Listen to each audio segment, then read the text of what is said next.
Hello, welcome to Redirect Yourself. I'm Donna. If you've never been here before, welcome. And if you have, welcome back. Today, my video is going to be a lot longer than usual and a different kind of topic, although it is related to mental health in that many of the recent events, and I mean by recent in the last few years, that have gone on, have left a lot of people anxious and many without hope. So it's my thought that perhaps this thought experiment or this observation that I'm going to share with you may bring you some hope. So I would like that when you watch this video, you keep a few concepts in mind. I'm going to be reading because I can't memorize all of this. So please forgive me for that. One concept is called the 100th monkey. That concept says that when a critical mass of a group learns a new behavior or idea, it instantly spreads to all related groups by unexplained or even paranormal means, even across physical distances with no contact. The second that I would like you to keep in mind is the tipping point, the critical moment in a system when a small change causes a rapid, massive, and often permanent shift. Once the limit is passed, the old state cannot return.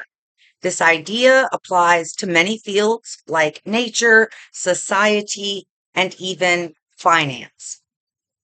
And finally, I want you to keep in mind that there is a principle, which is a bar against all information, which is proof against all arguments, and which cannot fail to keep a man in everlasting ignorance.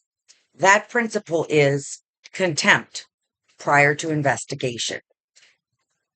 And with those three concepts in mind, I would like to share some things with you that I've noticed that have been very disruptive to society, especially in the United States. I'm not sure if I have any audience members or viewers who are in another country. However, the concepts would still apply. Here in the United States, there have been quite a few things that come to light that seem to be a deviation from how things used to be done. And the first of those that I had noticed was Karen Reed. Now, if you're not familiar with true crime or the case of Karen Reed, it began in January of 2022. It took place in Canton, Massachusetts, very near Boston, and it involved a case where there was a police officer who had died, and it was investigated upon finding his body. And very quickly, it became clear that that investigation did not follow typical protocols, meaning how evidence was collected, as well as the chain of custody of evidence, as well as some potential issues with moving things and adjusting things by law enforcement officers. They accused Karen Reed and tried to make a case that she had murdered the police officer who had fallen, John O'Keefe. In this case, there was pretty obvious police corruption and judicial impropriety. It became a very nationwide newscast about the two trials that she underwent for murder. In the first, there was a hung jury. In the second, she was acquitted of the murder charges. Unfortunately, the investigation that had really broken many protocols in collection of evidence, witness testimony, and complete follow through of the crime scene and investigating all the areas around the crime scene. So at this point, she has been acquitted, and there has not been any search for whoever was the real killer. The second event that happened that most of America is aware of was the revealing of the Epstein situation. So, although it began in 2019 when Epstein was put in prison, was convicted and put in prison, and then he died, unfortunately, I really didn't hear about it. It didn't become such a big deal until sometime around 2023. And with regards to Epstein, apparently, what we learned is that there was a long standing protection of him from prosecution by many different law enforcement and government agencies. The victims of Epstein protested and were loud about seeking justice. There was a lack of transparency and many different stories from many different agencies about the evidence in the investigation. There were revelations of potential connections with intel agencies, including some from the Mossad, as well as those here in the United States. And there were allegations, and these allegations seem to have been somewhat verified through the eventual release of many of the files, that basically there was rape, there was pedophilia, there was trafficking of arms and of people. There was also drug use, as well as some cannibalism was potentially brought up, although it hasn't been 100% verified. There were also many financial connections, evidence of dealings with powerful government officials, as well as private sector companies and CEOs and elites. And there has been, since then, what it would seem like a government effort to keep things covered up about that case. In March of 2024, we learned of a raid of Puff Diddy, also Sean Combs is his name, a music mogul and well known and extremely powerfully rich music producer. In this particular case, it was exposed that not only did he have violence against former girlfriends, but also, besides abuse of women, that he was secretly drugging people at parties, that he was recording bad acts that powerful people, famous people, influential people at the parties would get into. There was bribery and coercion of these people to get whatever was needed, also to prevent them from sharing information that they had. It did seem that there were allegations of sex trafficking, underage women, and rape. He did get convicted and he did go to prison, although what he was convicted of was more minor than what many of us believed he would eventually be convicted of. Along this same time, in May of 2024, Caitlin Clark, a female basketball phenomenal player out of Iowa, joined the WNBA, the start of her professional career. She broke many, many records in her college career. She was televised and created all sorts of opportunities for her to do deals with different companies and change the face of how rookie players could actually command an audience. For the first time in the WNBA's history, they were packing stadiums. They were getting massive viewership on TV. And this brought a lot more scrutiny as well.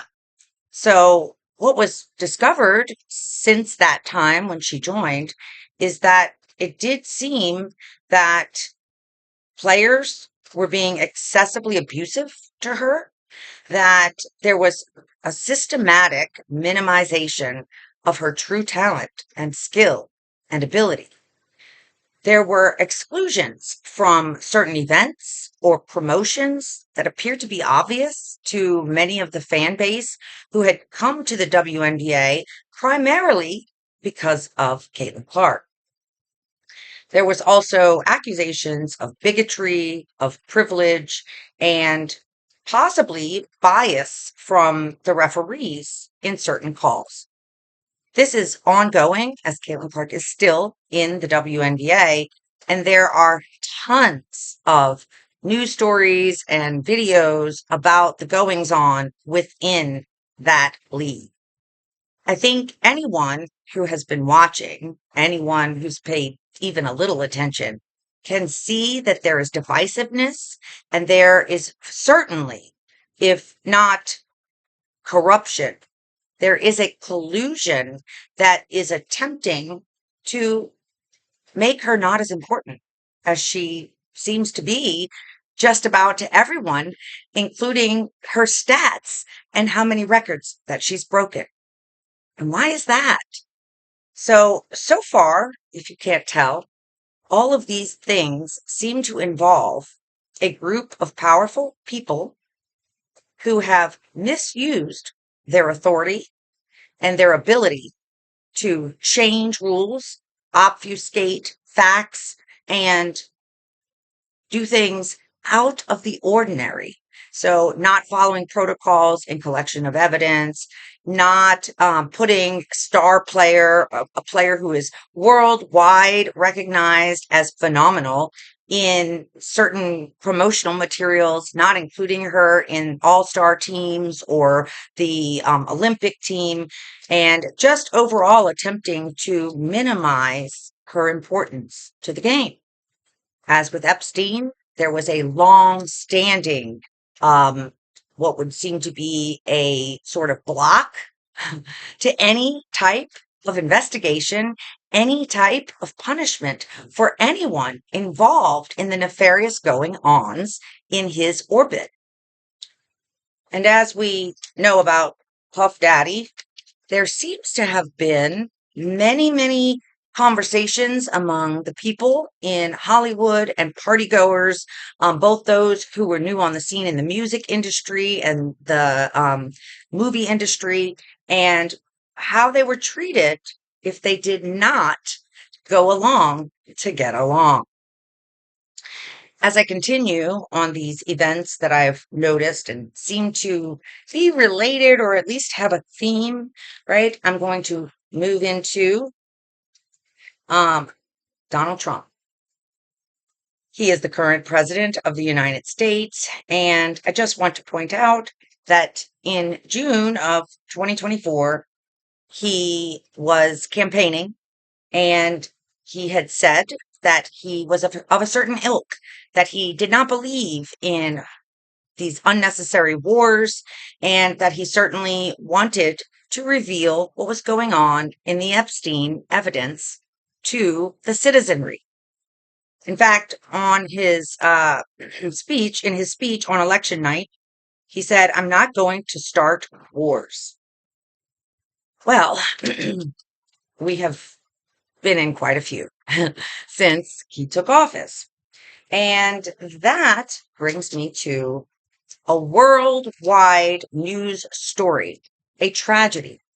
Whether you agreed with his stance and his viewpoints, there is no denial that Charlie Kirk, who was a podcaster as well as a debater and who created a huge nonprofit organization, who he wanted to help young people in colleges to be able to think for themselves and determine whether or not they would vote, whether or not they would become Republican, or how they would vote. So many disinterested youth were motivated by Charlie Kirk and Turning Point to step up, register, and vote.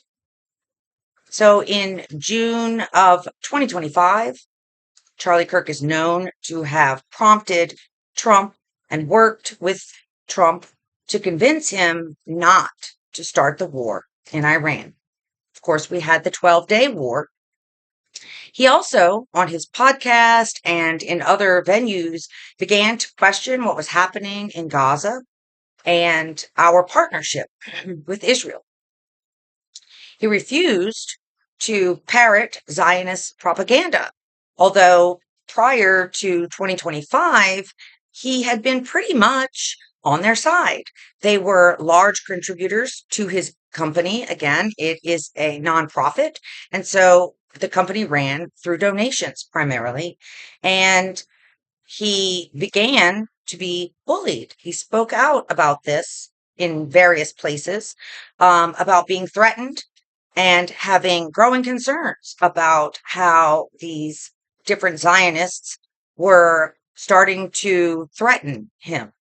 He questioned events that happened in Butler, Pennsylvania, where President Trump was almost killed. He was shot, and another person in the audience was killed.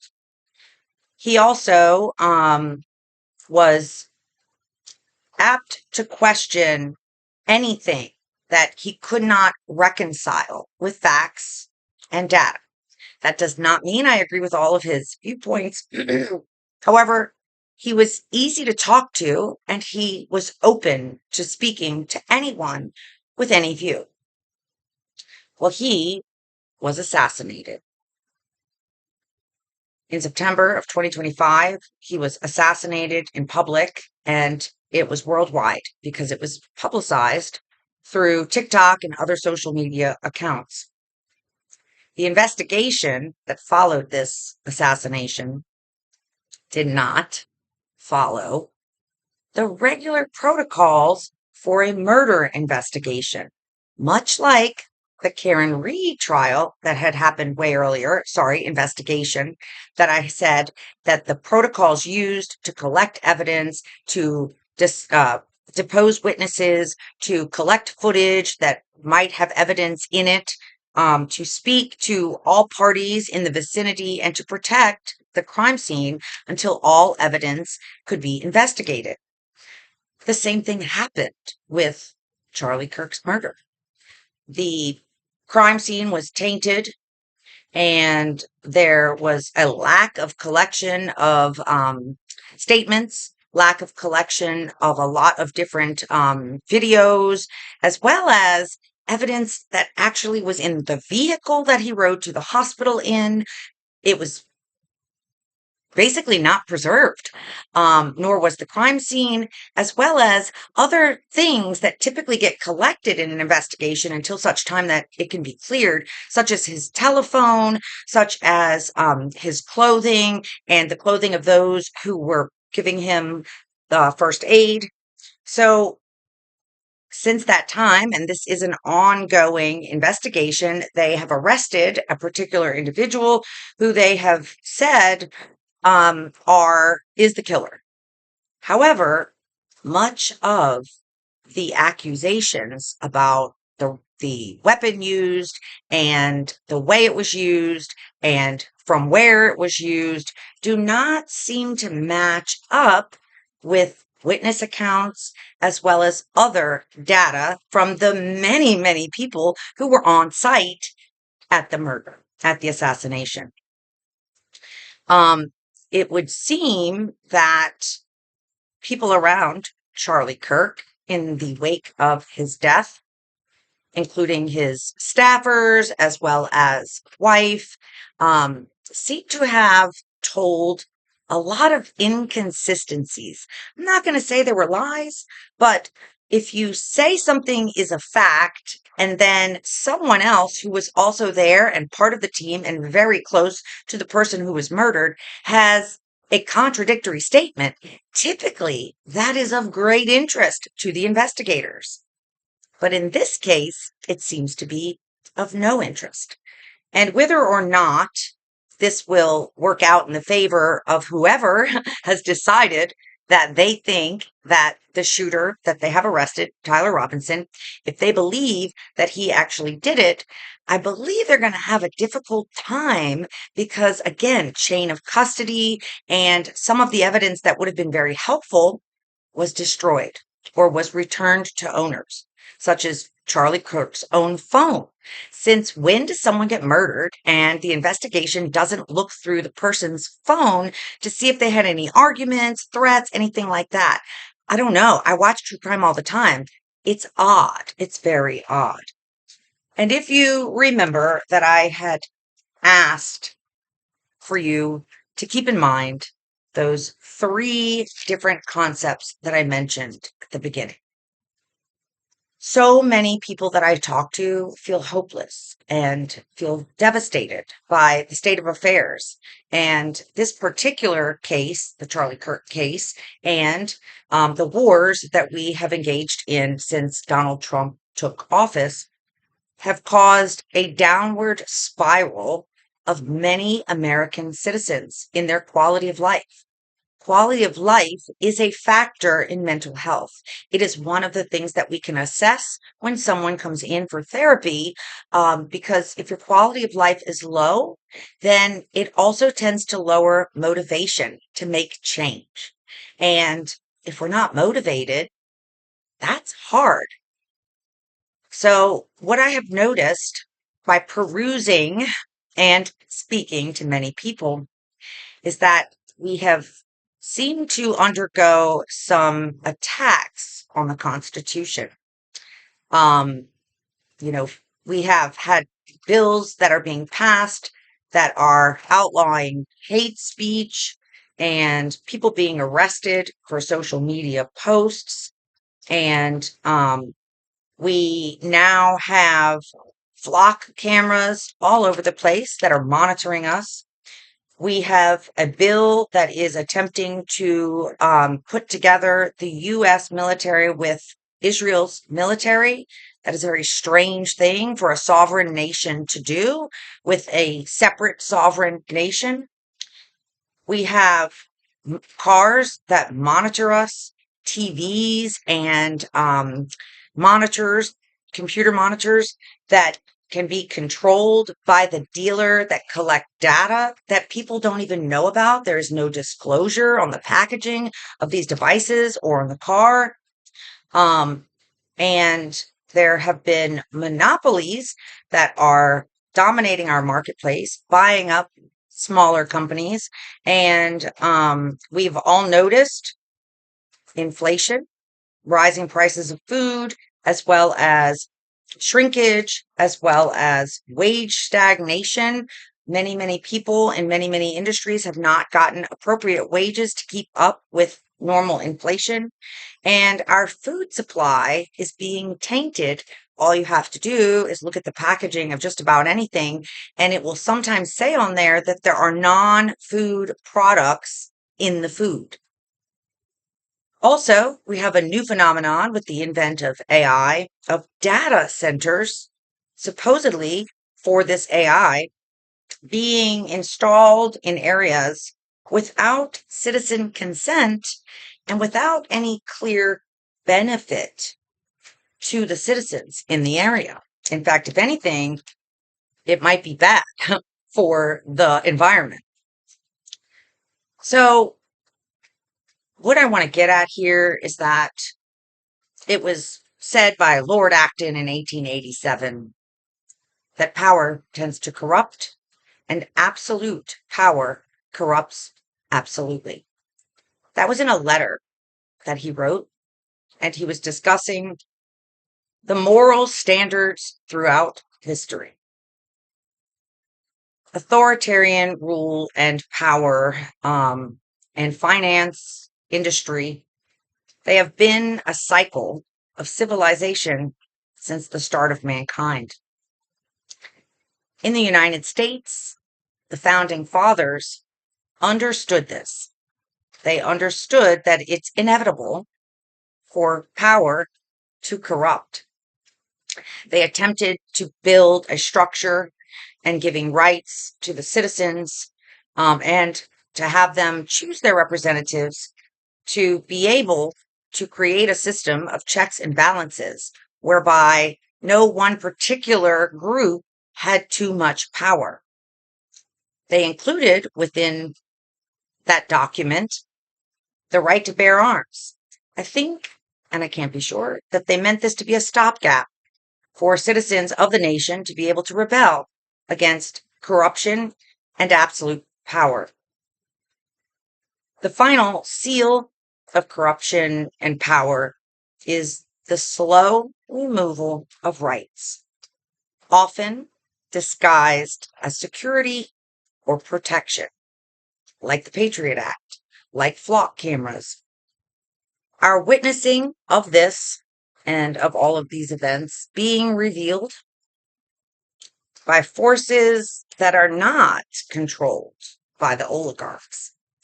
Those forces being this invent of social media, where cameras and phones are at a hand's reach to almost all citizens, and the ability to broadcast thoughts, ideas, and videos of what's going on.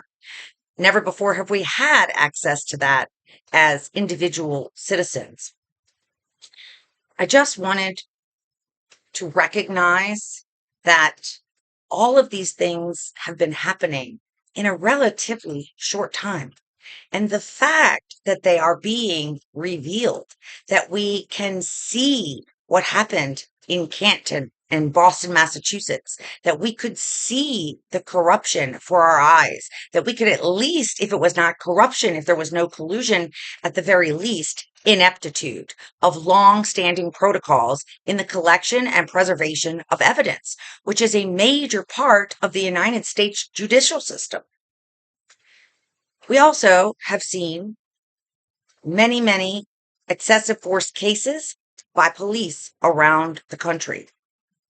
Unfortunately, if they do not protect the Constitution and the right of citizens to have free speech, but instead prefer to use their power and they are armed in the United States. So using their ability to inflict harm, if not followed, if not listened to, or if not, submitted to, then sometimes they just decide that they're going to hurt the citizen. I do believe that this has put our nation, as well as probably people around the world, from some of these situations into a state of cognitive dissonance. And cognitive dissonance is a state where a person thinks they know something, long held standing traditions like how evidence is collected, how that's preserved, the way we move through the judicial system, that we believed in this system. And when you get evidence that would seem pretty on its face to suggest otherwise, you go into a state of cognitive dissonance, which is confusion. The brain wants to choose, is this true or is this true? And it leaves the person, and in this case, collectively, feeling uncertain, confused, and unable to figure out what the next move is to protect rights and to stop the corruption. I'm not saying I have the answers, but what I am saying is that corruption isn't new. Oligarchs are not new. And people colluding to commit crimes is not new. What is new is that it's being revealed.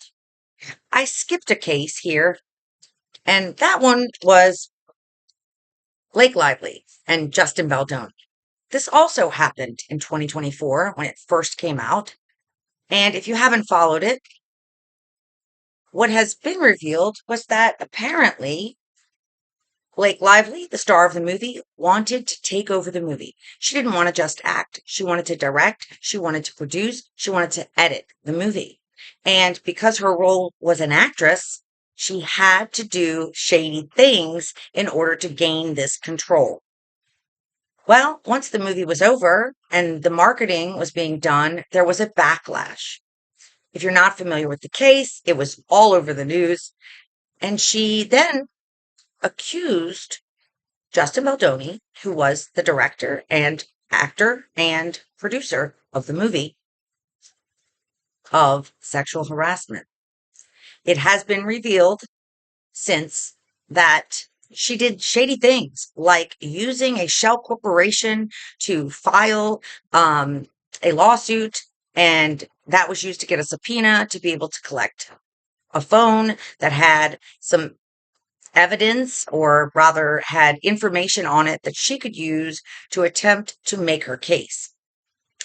Eventually, 11 out of 13 of her alleged cause, basically, she was suing him, right, were thrown out by the judge. There was not enough to suggest that it actually happened. And the odd thing about that particular case is that it seems that this was a pattern. So now that we have the internet, the tipping point, my friends, now that we have the internet and things are recorded and they are put on the internet, they're there forever. And some savvier people than I know how to go back and look at these things and find them. So it is much harder to keep a lie or collusion or shady dealings secret. And that appears to be what happened with the Blake Lively, Justin Baldoni case. And I bring that up because much has been revealed. The question is now, what shall we do? And when? And can we? I believe we can. I believe there's a way. I believe that there's safety in numbers, and that throughout history, when a large group of people are unhappy with the status quo, change happens. I often say about therapy, people do not come into therapy as their first measure. It's usually the last. Most people attempt to solve their problems and resolve their issues on their own. And it is a last resort only when the pain gets great enough that they then decide to seek professional help. We are living in a time where I think the balance is shifting. In China, 3,000 years ago, there was a concept called yin and yang.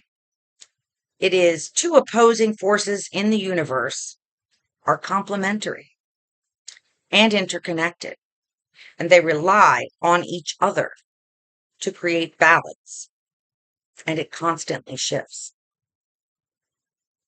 Also, a well-known concept from the Emerald Tablet in the 8th or 9th century is as above, so below. The physical world, microcosm, reflects the larger universe, the macrocosm. And what happens on one reality mirrors the other. I'm no scholar, but I know of these things, and I think that we may be at a tipping point. And I think that the 100th monkey effect is happening now. I don't believe that we need be without hope, but I do think that it's time to make change. I know that in the history of the United States, change has often been prompted by citizen outcry, by protests, by groups of people, large numbers of people banding together to stop the thing that they don't want. Here in the United States, we all have things we don't want going on. There is corruption. There is collusion. There is major political ramifications if we stay on this track. I don't think that the average American wanted to be in a war. I believe that the average American wanted to achieve the American dream. We have been the place for 250 years that people have come to seek the opportunity to live free, to speak freely, to think for themselves, and to work hard and get ahead. Most people would like to be able to speak openly, to think freely, to share their ideas, and to be able to own a home, a car, free of observation from the government and the police. That's what our founding fathers wanted for us. We have gotten to a point where it's lopsided, and that dream is slowly dying. So I made this video because I think it's being revealed. Whether or not you have any spiritual beliefs, these concepts are not spiritual, right? These are scientific concepts. We're at a tipping point. Things are going to change. And in the yin and yang of it all, right? It's time for a shift. And I believe there is hope. I believe that the more of us who are aware, the more of us who are understanding what is going on, will be more vocal. We'll listen. We'll pay more attention and make better choices. Hopefully, we don't have to take up arms to make this happen, but we do have to do something. So I know this is a long video and it may or may not be your cup of tea, but I felt called to speak about the observations that I've made and how I reconcile them for myself.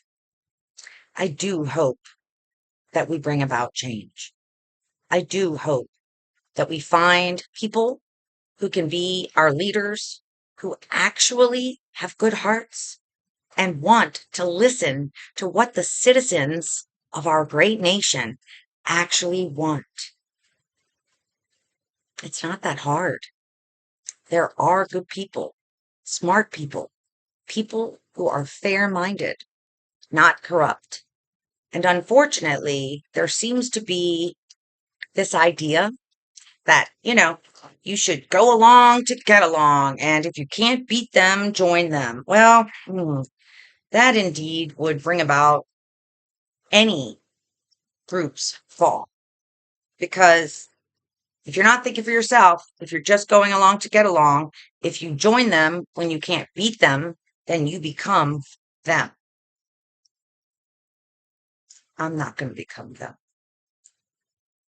I hope that you found some value in this and that if nothing else, it gave you a glimmer of hope if you were feeling less than hopeful before you got here.